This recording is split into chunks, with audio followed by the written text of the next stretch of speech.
अस्सलाम वालेकुम, कैसे हैं आप सब? ईद मुबारक। आज हम ईद उल अज़हा के मौके पे आपको भुना हुआ गोश्त बनाना सिखाएंगे और आपको बताएंगे कि किस तरह आप गोश्त में से स्मेल ख़त्म कर सकते हैं।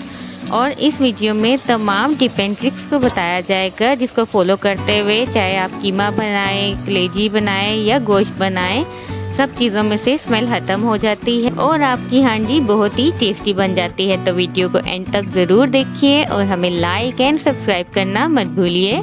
आप देख रहे हैं कुकियम्स।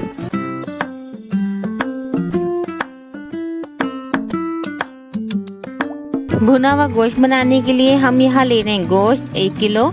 अच्छा, सबसे पहला स्टेप ये है स्मेल ख़त्म करने के लिए कि आपने गोश्त को किसी भी स्ट्रेनर में आधा घंटे के लिए रखना है। इसकी रीज़न क्या है ये भी आपको आगे चल के बताते हैं। साथ ही हम ले रहे हैं प्याज 2 दरमियाने और इनको हमने इस तरह मोटा चॉप कर लेना है।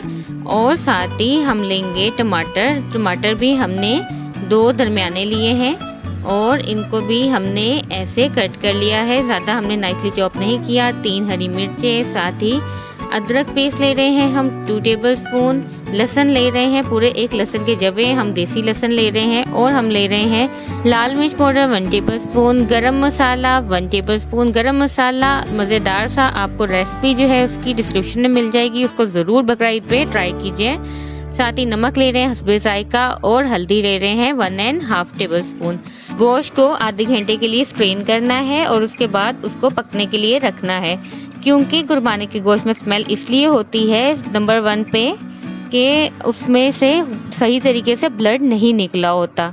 आम दिनों में जो हम गोश्त खरीदते हैं उसको कसाई पूरा दिन लटका के रखते हैं और उसमें से ब्लड निकल चुका होता है, जबकि आप कुर्बानी का गोश्त देख लीजिए वो उसी टाइम पे फ्रीज कर लिया जाता है, या अगर उस टाइम पे ही पकाना हो तो उसको वैसे ही पकाना शुरू कर दिया जाता है, जिसकी वजह से उसमें स्मेल पैदा होती है।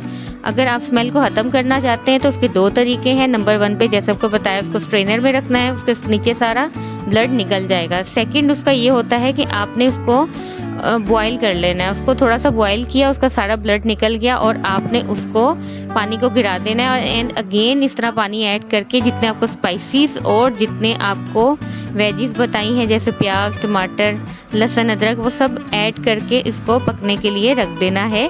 लहसुन और अदरक इसमें ज़्यादा ऐड होता है आम हांडी की निस्बत। आप आम गोश्त बनाएंगे तो उसमें आप लहसुन और अदरक जितना डालते हैं उससे डबल कुर्बानी के गोश्त में डाला जाता है। और अब हम इसको प्रेशर में बना रहे हैं। जब ये पकना शुरू हुआ तो हमने प्रेशर कुकर को बंद कर देना है और इसको हम पकाएंगे। जब प्रेशर कुकर की विसल स्टार्ट हो जाए तो हम उसके बाद इसको 10 to 15 मिनट्स पकाएंगे और उसके बाद आपको ओपन करके दिखा देते हैं कि अब ये काफ़ी पक चुका है।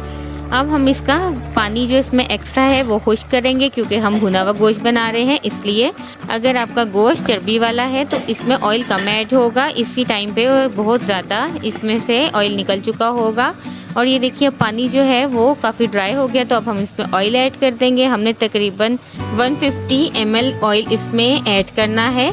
और अगर आपके पास चर्बी ज़्यादा है और इसमें चर्बी ज़्यादा ऐड हुई हुई है तो आप उसके अकॉर्डिंग इसमें ऑयल कम भी ऐड कर सकते हैं। अच्छा, अब सेकंड स्टेप जो है आपने स्मेल ख़त्म करने का वो ये है कि इसको अच्छी तरह से भूनना है। जितनी अच्छी तरह से इसको भूना जाएगा, हाई फ्लेम रखनी है और इसको बहुत अच्छी तरह से भूनना है। और भूनते वक्त आपने इसमें गरम मसाला ऐड करना है, चाहे कलेजी हो, कीमा हो, आप सब इसी तरीके से पका सकते हैं। और इसको हमने देखिए बहुत अच्छी तरह से भून लिया है और इसका कलर कितना प्यारा आ गया है। अगर आप चाहें तो इसमें आप लेमन भी स्क्वीज़ कर सकते हैं, उससे भी ये बहुत अच्छा बन जाता है, इसका टेस्ट अच्छा आ जाता है और स्मेल भी ख़त्म हो जाती है। ये वो टिप एंड ट्रिक्स हैं जिनको फॉलो करते हुए आप मज़ेदार सा भुना हुआ गोश्त, कीमा कुछ भी बना सकते हैं। और एंड में आप इसमें हरी मिर्चें और धनिया डालें और आपकी हांडी बिल्कुल रेडी हो चुकी है। और अगर गोश्त नहीं पका तो आप इसके अंदर थोड़ा सा पानी डाल के अगेन प्रेशर कुकर को बंद कर सकते हैं तकरीबन 10 मिनट के लिए। तो कैसी लगी आपको आज की रेसिपी ज़रूर बताइए और इसे अपने फ्रेंड्स एंड फैमिली के साथ शेयर करना मत भूलिए। अपना बहुत ख्याल रखिए और देखते रहिए कुकियम्स। अल्लाह हाफिज़।